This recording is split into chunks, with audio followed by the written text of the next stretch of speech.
Morning, evening, or afternoon, everybody. Welcome back to the channel. Today we have a fun topic in store. We're going to talk about the ELD-X. It seems to either be your favorite or your least favorite. People love it or they hate it. We're going to talk about whether it deserves its good or bad reputation, if it lives up to the hype, all that good stuff. We got some coffee, the baby's taking a nap, and we got a day off. So today's going to be a great day. Stay tuned.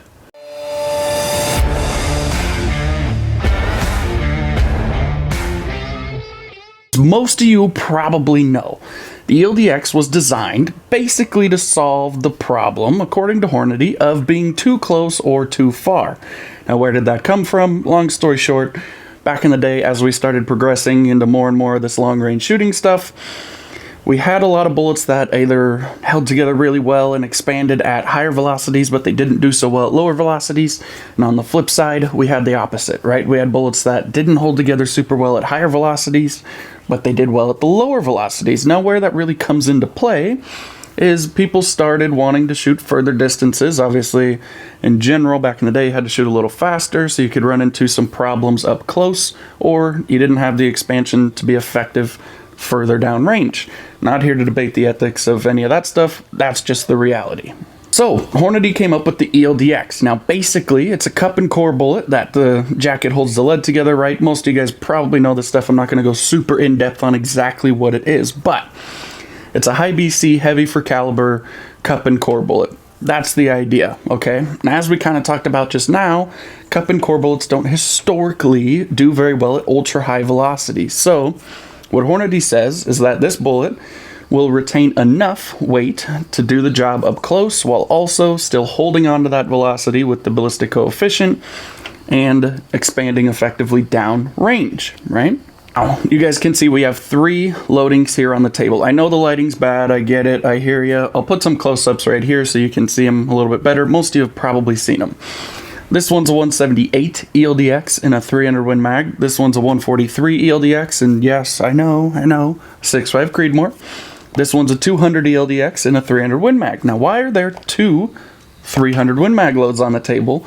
They operate very differently while being very similar. We're going to talk about that here in just a sec. In general, you can tell Hornady kind of likes this bullet to go a little bit slower in general, right? A lot of what Hornady says is that they design bullets that you don't need to send at the speed of light.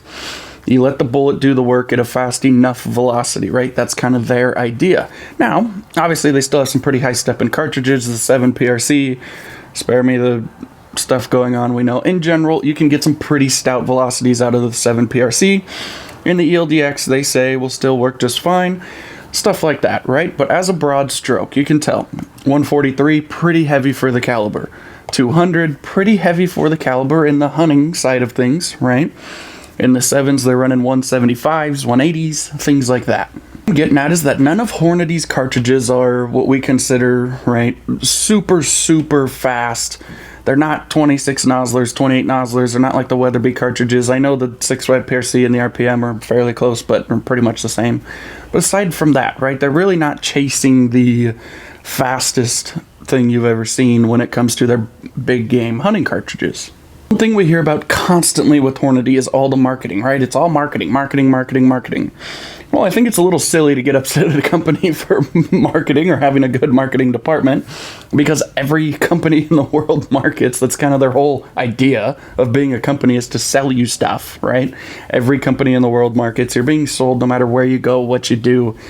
Billboards on the road, advertisements on TV, the way things are arranged at the grocery store are designed to sell you, right? It's pretty standard practice here in America, but their marketing, let's talk about it a little bit. They say that they've pretty much come up with the all-encompassing ideal bullet here for most of your big game hunting needs, which I don't think is incorrect in some ways, right? Possibly stretching the truth a little bit. I think a lot of it more comes down to personal preference and pairing things up correctly. What do I mean by pairing things up correctly? Goes back to these two loads right here. The 178 ELD-X from Hornady, that bullet was designed to operate in a 308 and a 30-06, those type of velocity ranges with a 180 class bullet, right? The 200 was designed for don't want to say are entry-level magnums, but they have an even heavier one that they put in like 300 Ultra Mags and stuff like that. What I'm getting at, you can tell Hornady, even with all their marketing and everything, they put bullets in cartridges that you're still not going to be lightning fast, right? They're not putting the 178 in the 300 Ultra Mag. Now, why is that? Because as we talked about, cup and core bullets have never been that great at short range at ultra high velocity, right? Now, we all know you don't know exactly what's going to happen on most of your hunts. You can have a pretty good idea, but we all get surprised here and there, right? Now, why does that matter? 178 ELD-X. What I'm saying, this would be an awful choice if you're going on a timber elk hunt where you're expecting to shoot less than 100 yards, right? That's just not really what it's made for. I'm not going to say the 200 ELD-X is the best choice for that kind of option, but it's a better choice than the 178, which they will flat out tell you was designed to operate at slower velocities. Doesn't make this a bad loading. If I were going to go on an antelope hunt or a deer hunt and I expected to shoot 2, 3, 4, 500 yards, this might be a really good choice, right? Not that you need a 300 Win Mag for those hunts, but I think you get what I'm saying. Where Hornady gets kind of a bad rap, particularly with the ELD-X bullet, is there's a lot of videos out there on the internet of failures and failures. Now, why do I say failures with the quotation mark? Well, on the first side, there are actual failures. Things fail. Sometimes it happens. Obviously, we don't want it to, and there's definitely brands that are a little more consistent, it appears. Like Mason Leather has a good video of one of these just absolutely grenading when it hit his ballistics gel at 100 yards. That obviously shouldn't happen, right? But when I say failures, I think a lot of that comes down to A, people not using a good pairing, okay? B, take this 200 ELD-X.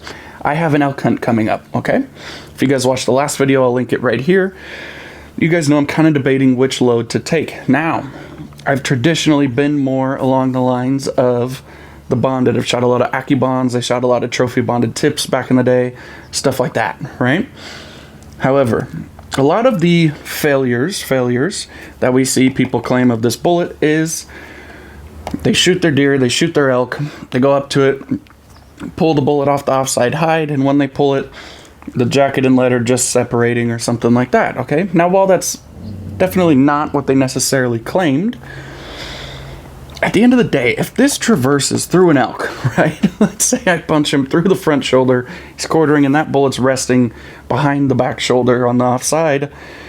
If by the time I get to the bullet, it's penetrated an entire elk, and then at that point it begins to separate, or it separates when you grab it, or it just separated as it made it through, is that really a failure? Now, while on paper you may claim it is technically a failure, yes, because it didn't do quote-unquote what is said. However, in order for that bullet to make it that far, the lead and jacket had to be still pretty much intact together, because the jackets don't weigh that much, guys. So in order for it to penetrate that far, it has to still be hanging onto that mass, right? If it's not hanging onto that mass, it's not going to penetrate.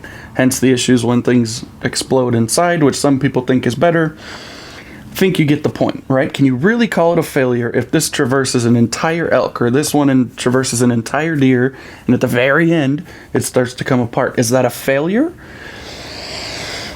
I don't know. Another reason I think it happens. So you take this 178 load on a timber elk hunt. I'm from Oregon. We hunted a lot of Roosevelts in the timber, right? If I'm going timber Roosevelt elk hunting and I take this load and I hit him in the brisket, it's probably not the best choice, right? Now, to be fair, Hornady loads this and they sell it to the public, right? And while they should be responsible for some of that, it's also, in my opinion, up to us. If we're going to be hunters, we need to be ethical, we need to know what we're doing, and all of those things. Also, historically, we've always used the heavier cup and core bullets when it came to animals like elk, right? If you shot a 30-06 back in the day, you might have shot 150s of whatever your choice was, core locks or something like that for deer. When elk came around, you bumped up to the 180s, right? Or something like that. 270 with the 130 and the 150s. Same idea. So people ragging on, say, this bullet because it doesn't hold together as well at 80 yards when you're shooting something big. We've always kind of known that's the case, right? We've always opted for the heavier choices when it came to big animals. with cup and core bullets. We've always gone for the heavier bullets, so why would that be any different now? But at the end of the day, does it deserve the hate? Does it deserve the love? There's a little bit more to it, in my opinion, right? At the end of the day, this is a cup and core bullet, pretty much, as we've talked about this whole video, right?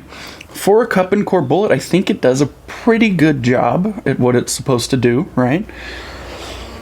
Like I say, if it busts through an entire elk and retains 50-60% of its energy up at closer ranges, and maybe the jacket does separate a little bit as it gets through there, I'm not really super opposed to that idea in general. Now, there's obviously a separate debate with lead in your meat and stuff like that. That's not the overall topic of this video. The topic is rather they deserve the reputation or don't deserve the reputation, either good or bad. And while I don't think this is some crazy God's gift to bullets by any means, I think it's a good option if you're using it in a scenario that makes sense, in a weight that makes sense, okay? Take this load by example. I think this load gets a lot of hate from people, trying to shoot too far. Obviously, this doesn't have a lot of gas, right? As a general rule. Compared to something like the 300 Win Mag, obviously this is quite a bit on the lower echelon. So you get people going out, shooting at elk at 500-600 yards, not having very good success. When you think back, would we have ever done that with a 243? No. Did people do that much with a 308? No. So I think that's where some of the hate comes into this one. Also, again, if you're elk hunting, you put this through the brisket, it's just not the ideal pairing, right? When you use this in a scenario that it makes sense, say a mule deer hunt, say an antelope hunt, something like that, it does a fine job. It does what it's supposed to, which is really all you can ask of something, is to do what it's supposed to do. The other place I think it gets kind of a bad rap is, as we talked about with some of the core and jacket separating and stuff like that. People are always hating on bullets when that happens, but you're shooting a cup and core bullet. You're not shooting a bonded bullet or a mono bullet. So if you don't want that to happen, then don't shoot a cup and core. It's that simple. If you don't like that style, don't shoot a bullet that is designed with no kind of bonding material or really designed to have it hold together completely like a bonded or a monolithic bullet. Part of the reason what's important to talk about with all the Hornady stuff is Hornady does a really good job with their systems overall. What do I mean by systems? I do own a 6.5 Creedmoor, and I've shot ELD-Ms, I've shot ELD-Xs through it. In general, those guns are so easy to make shoot really well, right? Same thing with a 7 PRC, a 6.5 PRC. On average, you hawk one of these loads in one of those, it's probably really accurate, right? There is something to their whole chamber design and what they do and things like that. It's not just a bunch of load of bogus. Obviously, I'm sure there'll be some people in the comments saying that, oh, we've had those ballistics for a long time, and there are some ways you could have got to them, sure. But for an off-the-shelf recipe, this is a pretty good choice if you want to extend your range and things like that, particularly on paper, right?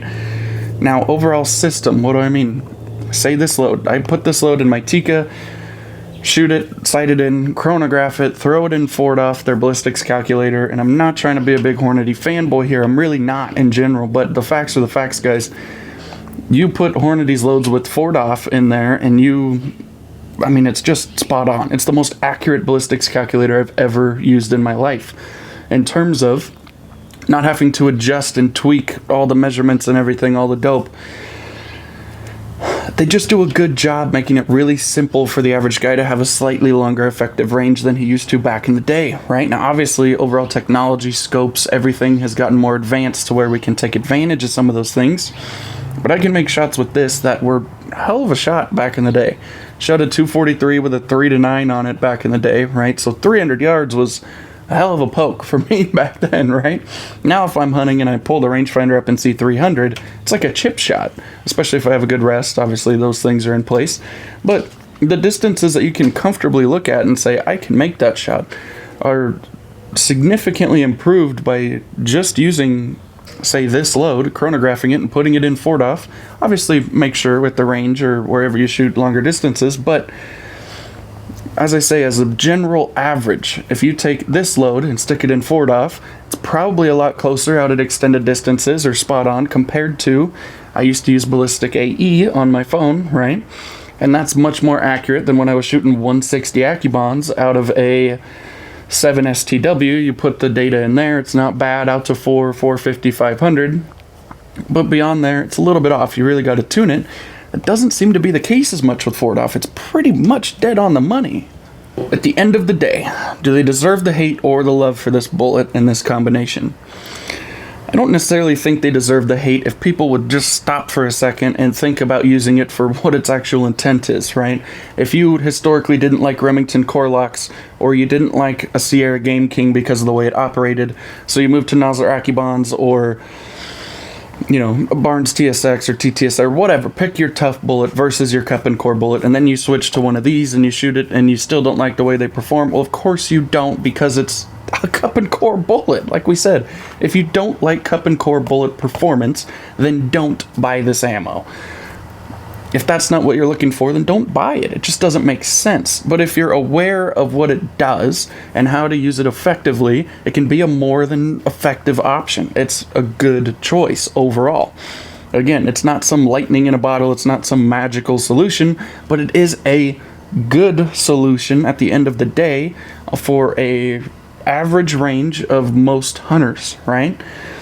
And I think that's really all we can ask for when you're talking about factory ammunition. That is, again, not overly expensive, right? You can buy this ammo for $40 a box. Now, while that's not the $18.99 I used to buy my Remington core locks for my 243 for, it's also not the $100+ $80+ they're going to spend on some Weatherby stuff or Nosler stuff nowadays or any of those things, right? It's an affordable option that's overall pretty effective, does a good job. You can be very accurate very easily.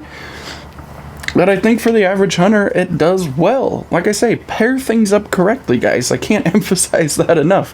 Don't take this on a bison hunt when you're shooting at 30 yards and try to punch it through the front shoulder, right? That's not what it's designed for.